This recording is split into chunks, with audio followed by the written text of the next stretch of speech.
when the bow is taut. It hasn't been shot yet, but the power is there. And you can shoot the bow in many different directions. That is the essence of strategy.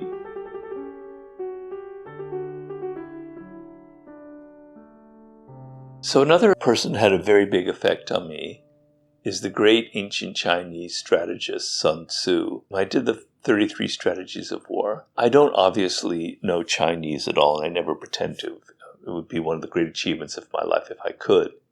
But what I wanted to do was, I had this feeling in reading The Art of War in these translations, these slim volumes, was I'm missing something. There's something here that I'm not getting, because I felt like in Chinese it's different. So I bought this very thick book. It's behind me somewhere on the shelf. The Annotated Sun Tzu. And what it did was, the book, The Art of War, is only about like 80 pages. But this was like 700 pages. Every little word in there was annotated. This is the Chinese word, not every word, but this is the Chinese word. And this is what it literally means physically, right? So I could see that there was complexity to his ideas that's not there in our common conception of him.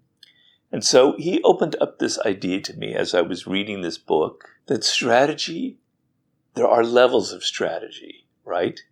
There are people that are pretty good at it. They can think ahead. They can plan ahead.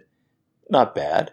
There are other people much higher and even higher, and there's like a godlike realm, because the ability to think in depth is what makes a great strategist. So normally, we examine A, B, and C as a possible strategic way out of a problem, and we choose one of them, right?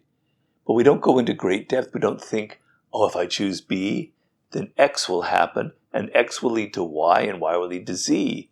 Okay, so Sun Tzu wants you to focus on all of that incredible depth. And he had this idea that fascinated me. I'm sorry, as I said, I'm getting old, but he had a word in there that I used in 33 Strategies. I don't remember. It was like Shia or something like that, where he was talking about power in the sense of as a potential force. So in strategy, he compared it to a boulder that's sitting on top of a mountain, and that at any moment it could fall. And as it falls, it gains tremendous momentum. It could fall this direction, this direction, this direction, but in that moment that the boulder is there, it has the potential for force and power that's immense. He compared it also to a bow and an arrow. When the bow is taut, it hasn't been shot yet, but the power is there. And you can shoot the bow in many different directions. That is the essence of strategy. You put yourself in a position of, I wish I could remember the word, sorry, please excuse me, it'll come to me at some point. You want to put yourself in that position of potential power.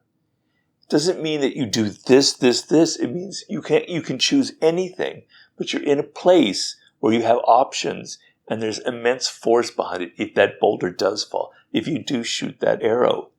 And what I tell people in business or any kind of strategic situation is, it's not important what you do or exactly the strategy. What matters is putting yourself in a position that has potential for doing all sorts of very exciting things, very powerful things. In warfare, we call it maneuver war. You have the flexibility to go in different directions, but the place you choose to occupy has this sense of tremendous potential power.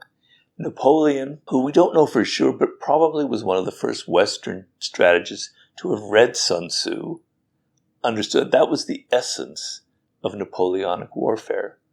So he had other concepts that I think are extremely valuable, such as you defeat your enemy before you even battle. The greatest victories are where nobody is killed. The enemy just surrenders because you have put yourself in that position of power and they have no escape. He has many great ideas, but the idea is to think on a higher level, to play three-dimensional chess, not to be playing checkers. And when I see so many people in the world today, so many politicians, etc., they are such weak strategists. Their strategies are so one-dimensional.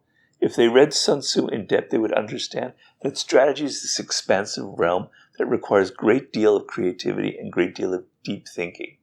So that's the influence Sun Tzu has, to think more expansively about the concept of strategy and to think more creatively about it.